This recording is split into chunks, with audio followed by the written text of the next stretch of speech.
Selamat malam, perkenalkan nama saya Deva Sri Rezeki, Prodi D3 Teknik Sipil kelas 1C dari Politeknik Negeri Bengkalis. Dengan dosen pembimbing Pak Faisal Ananda dengan mata kuliah Peralatan Konstruksi. Di sini saya ingin menyampaikan sedikit materi. Pertama, pengertian precast. Kedua, komponen-komponen struktur gedung. Ketiga, alat angkat. Beton precast atau beton pracetak, banyak orang sudah mengenal beton precast dengan material yang kokoh dan tahan lama. Beton precast atau beton pracetak merupakan material yang telah dicetak dan dibuat terlebih dahulu di pabrik. Tekstur dari beton precast umumnya ada yang kering dan basah. Material tersebut dibuat berdasarkan cetakan dan ukuran tertentu yang sudah disesuaikan dengan kondisi dan lokasi pembangunan. Bukan hanya itu, beton pracetak pun dirawat dengan baik sesuai dengan standar yang berlaku hingga mencapai umur perawatan. Penggunaannya sendiri sudah banyak dimanfaatkan dalam berbagai pembangunan seperti perumahan, perindustrian, gedung, dan masih banyak lagi. Jenis-jenis beton pracetak atau precast, satu box culvert. Box culvert adalah jenis beton pracetak berbentuk kotak persegi panjang. Biasanya jenis ini digunakan sebagai material pembangunan gorong-gorong, seperti ini gambarnya. Kedua, UDIX. DIX adalah bentuk pracetak yang berfungsi sebagai saluran drainase, seperti ini gambarnya berbentuk liter U. Paving block. Paving block adalah beton yang biasa digunakan untuk kebutuhan taman maupun halaman, seperti ini bentuknya. Selanjutnya, nomor 4, pipa beton RCP. Umumnya pipa tersebut terbuat dari plastik maupun PVC yang berfungsi sebagai saluran air, namun pipa ini berbeda karena terbuat dari material beton yang membuatnya lebih kuat dan kokoh. Sebagai material konstruksi, seperti ini bentuknya. Kastin berfungsi sebagai pembatas pada bahu jalan. Pagar panel. Pagar yang terbuat dari beton ini biasanya digunakan untuk pemagaran pada perumahan, jalan, dan perkebunan, dan lain sebagainya. Seperti ini bentuknya. Road barrier. Road barrier merupakan jenis pembatas jalan yang digunakan untuk konstruksi permanen. Dapat kita lihat di gambar. Perbedaan beton precast dan beton konvensional. Lokasi pembuatan. 1. Beton precast dibuat di pabrik dengan mutu dan standar yang konsisten. Baru kemudian beton tersebut dipasang di lapangan untuk konstruksi. Untuk beton konvensional atau cast in case dibuat di lapangan atau lokasi konstruksi langsung secara tradisional. Kedua, proses pembuatan. Pembuatan beton pracetak memerlukan formwork. Saat pengecoran dilakukan, proses dalam pabrik ini juga membutuhkan tenaga kerja yang lebih banyak dibanding pembuatan beton ready mix secara konvensional. Selain itu, pembuatan beton precast juga dilakukan secara massal dan berulang. Kelebihan beton precast. Meskipun penggunaannya jauh lebih baru dibandingkan dengan beton konvensional, beton pracetak ternyata memiliki beragam keunggulan yang patut diperhitungkan. Beberapa keistimewaan beton pracetak diantaranya sebagai berikut. 1. Lebih hemat waktu dalam proses pengerjaan konstruksi. 2. Kualitas lebih baik dan terjamin dengan mutu yang sesuai standar. Ketiga, penggunaannya praktis dan efisien. Keempat, pernah ramah lingkungan dan tidak menimbulkan limbah pada lokasi konstruksi. Dan kelima, menghemat biaya konstruksi karena penggunaannya tidak memakai perancah dan baskinting, material yang menghabiskan biaya besar. Kelemahan beton precast. 1. Rawan deviasi. Proses pemasangannya sangat memerlukan ketelitian yang sangat tinggi. Hal ini sangat penting untuk menghindari adanya deviasi yang besar antara elemen dan elemen konstruksi. Proses pemasangan akan sulit apabila terjadi deviasi yang besar. 2. Panjang dan bentuk elemen terbatas. Beton precast kurang fleksibel untuk diterapkan pada banyak lokasi pembangunan. Pasalnya, pengaplikasiannya hanya bisa dilakukan di daerah yang memiliki alat untuk erection serta handling, memerlukan ruang yang besar. Pemasangan memerlukan ruang yang cukup luas. Pada tahap ini diperlukan ketelitian yang sangat tinggi untuk instalasi yang sempurna. Komponen struktur bangunan. 1. Pada materi kedua, yaitu komponen-komponen struktur bangunan. 1. Kolom. Kolom dapat diibaratkan sebagai kerangka manusia. Jika terdapat bagian yang rusak, maka akan mempengaruhi seluruh ketahanan tubuh. Fungsi kolom sangat krusial sebagai penerus beban langsung ke pondasi. Kolom mempertahankan rumah dari tiupan angin kencang, beban dalam bangunan seperti manusia dan barang-barang, serta pengokoh bangunan agar tidak mudah roboh. Struktur kolom yang kuat tersebut menggunakan bahan besi dan beton, di mana gabungan kedua material tersebut tahan akan tarikan dan dorongan. Seperti gambar ini kerangka terbuat dari besi, sedangkan ini dari beton. Balok, jika kolom digunakan dengan posisi vertikal ke atas, maka balok diletakkan dengan posisi tertidur. Balok merupakan penguat horizontal yang berfungsi sebagai dudukan lantai dan pengikat kolom lantai atas. Seperti ini gambarnya, balok yang berada secara horizontal penguat pada kolom. Atap, bagian paling atas bangunan ini tentu wajib sebagai pelindung penghuninya. Pembuatan atap biasanya menyesuaikan dengan daerah tempat tinggal. Pembuatan atap harus merencanakan beberapa hal seperti luas area yang harus diberi atap, bentuk dan konstruksi yang diinginkan, serta lapisan penutupnya. Sementara di area atap terdapat rangka atap dan penopang rangka atap. Rangka ini berfungsi sebagai penahan beban dari bahan penutup atau atap, sementara bagian yang digunakan untuk penopang rangka atap ialah balok kayu atau baja. Seperti di gambar, ini sebagai penopang pada atap yang terbuat dari baja, dan ini adalah atapnya. Plat lantai. Plat lantai biasanya disebut dengan lantai tingkat yang letaknya tidak berada di atas tanah langsung. Plat lantai biasanya disusun dari balok-balok yang bertumpuk pada kolom struktur bangunan. Bahan plat lantai yang bermacam-macam, mulai dari kayu, beton, dan kayu semen. Sementara sistem plat lantai ada dua, yaitu plat 1 sistem dan plat 2 arah. Seperti pada gambar, terdapat plat lantai.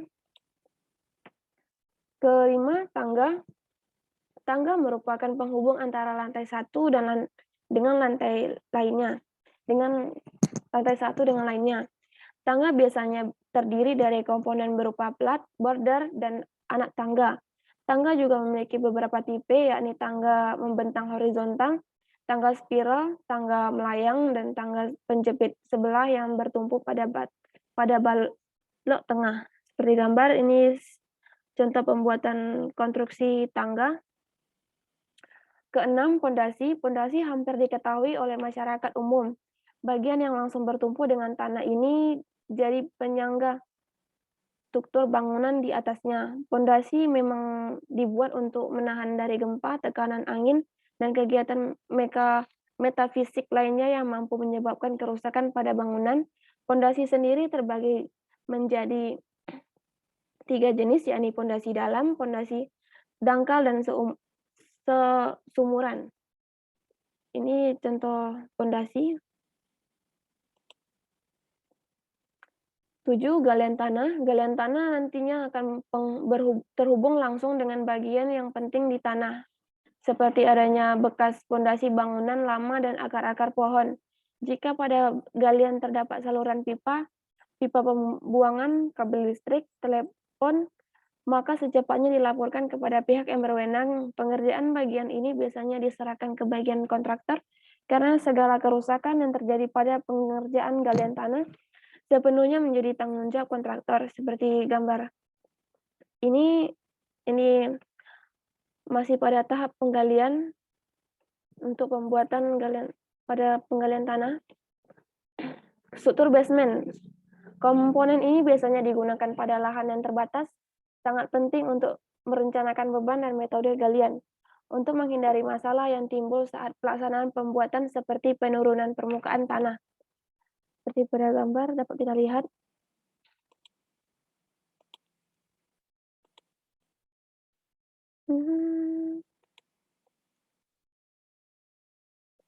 Selanjutnya, alat angkat. Pertama, crane crawler, alat bantu angkat barang yang satu ini umumnya dipakai di proyek-proyek pembangunan. Crane crawler memiliki jangkauan yang tidak terlalu panjang, tetapi bagian atasnya biasa bergerak 360 derajat. Kemampuan inilah yang membuat crane crawler bisa bergerak dengan luasa di dalam area suatu proyek. Alat untuk mengangkat material berat ini mampu mengangkut beban 40 ton hingga 3.500 ton. Crane crawler biasa dipindahkan dengan cara dibongkar lalu diangkut dengan menggunakan truk atau kapal ke lokasi baru.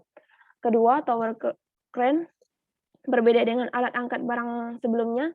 Alat bantu yang satu ini mempunyai kemampuan mengangkat material secara vertikal dan dari horizontal ke lokasi tujuan yang tinggi pada ruang gerak yang terbatas. Tower crane umumnya dipakai dalam proyek-proyek untuk proyek pembangunan gedung bertingkat dan juga jembatan. Alat angkat barang ini digunakan untuk memindahkan material bangunan dari bawah ke atas dan sebaliknya. Dalam penggunaannya perlu diperhatikan kekuatan angin, ayunan beban, dan kecepatan pemindahan beban dan pengereman mesin yang akan menentukan kapasitas tower crane. Dalam sebuah proyek pembangunan, penempatan dan pemakaian alat angkut ini harus diperhitungkan dengan matang agar penggunaan maksimal. Proyek-proyek pembangunan yang berskala besar biasanya menggunakan lebih dari satu tower crane. Alat ini tak hanya memudahkan memindahkan material, tetapi juga mempercepat pekerjaan. Dapat kita lihat contoh gambar crane crawler. Seperti ini gambarnya. Dia dapat berputar 360 derajat. Sedangkan tower crane seperti ini, berbentuk tower, dapat memindahkan barang dari atas ke bawah dan bawah ke atas. Ini juga contoh dari crawler. Ketiga, hose crane. Alat bantu angkat barang ini umumnya tidak digunakan pada proyek-proyek konstruksi, melainkan dipasang di pabrik-pabrik, gudang, ataupun bengkel. Berbeda dengan alat-alat angkat barang di tempat terbuka, hose crane dipasang dalam ruangan, tempatnya di atas dekat dengan atap. Alat angkat barang ini memiliki perlintasan rel yang dirancang sedemikian rupa dan dilengkapi dengan roda sehingga bisa bergerak maju atau mundur dalam progres pemindahan barang. Hose crane juga dilengkapi dengan motor listrik yang berfungsi sebagai penggerak. Ada pula tali kawat baja sebagai komponen untuk mengangkat beban. Tak hanya mampu memindahkan barang-barang yang ringan saja, alat angkat barang ini juga bisa dipakai untuk memindahkan barang-barang yang berat. Seperti ini, gambar hose crane, kita lihat secara dekat. Sedangkan ini agak jauh, ini pemasangan dekat atap.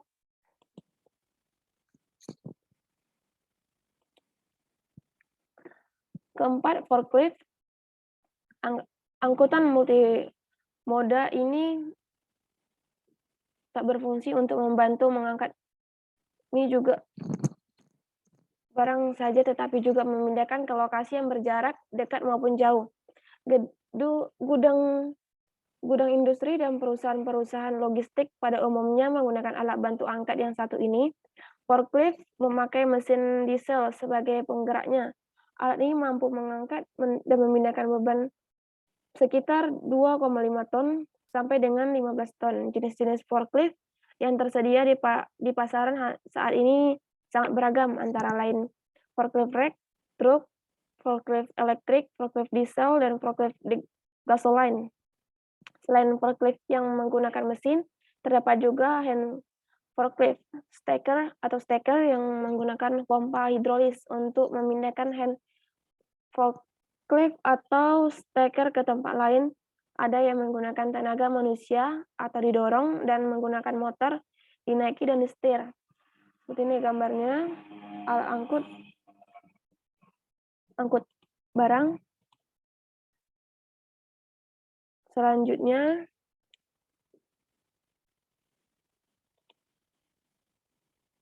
Aerial crane.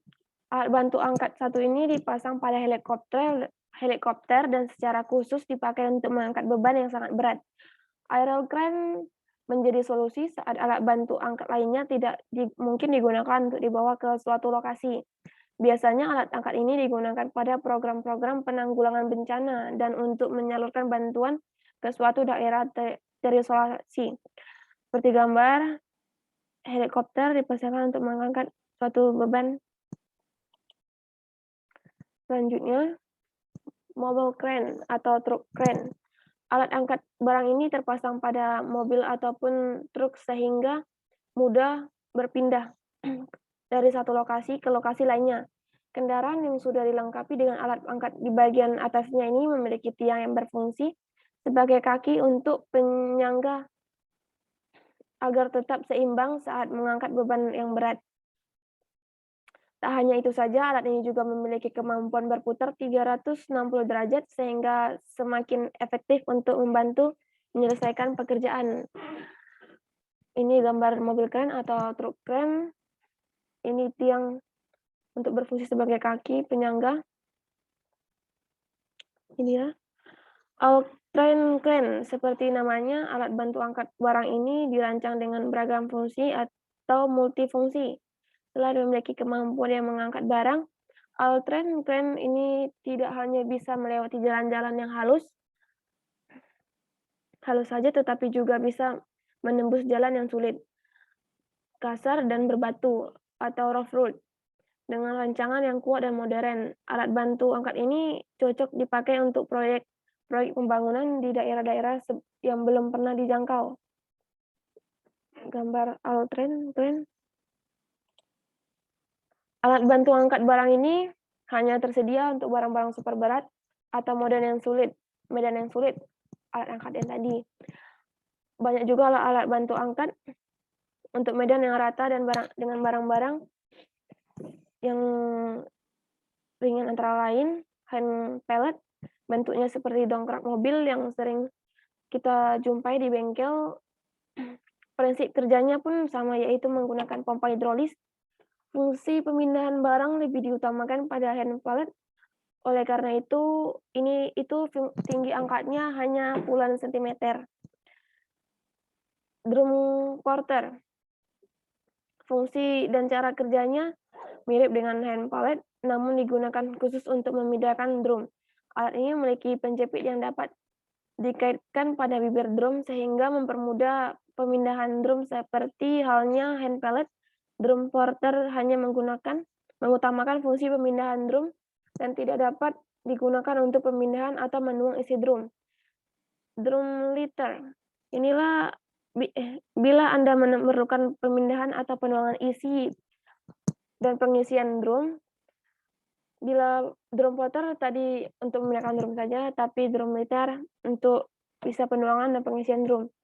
Alat ini adalah yang Anda cari, dilengkapi dengan pengait drum untuk menggigit bibir drum serta tuas untuk miringkan drum sehingga 300 derajat. Terdapat dua macam tenaga penggerak yang umum untuk drum lifter, yaitu pompa hidrolis dan motor elektrik. Ini gambar hand pallet, drum porter, dan ini drum lifter untuk pengisian drum. Sekian materi yang saya dapat sampaikan sedikit. Bila ada salah kata, mohon dimaafkan. Terima kasih.